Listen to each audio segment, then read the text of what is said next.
Style होती है। तो आपकी स्टैंडर्ड आउटफिट के बारे में कुछ बताइए।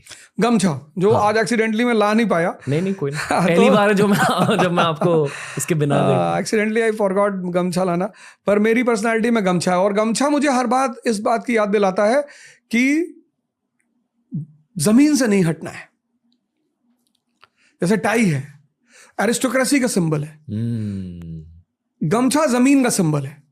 तो मैं गमछा इसीलिए पहनता हूं कि मुझे हमेशा याद रहे कि मेरी शुरुआत जमीन से हुई, एक साधारण सी, तो वहां से कभी उठना नहीं है, क्योंकि जो भी जमीन से उठे उनका गिरना निश्चित है। एक गलत है कि मैं कुछ अलग हूं। जिस दिन ये गलतफहमी दूर हुई तब जाके कुछ हुआ जीवन में।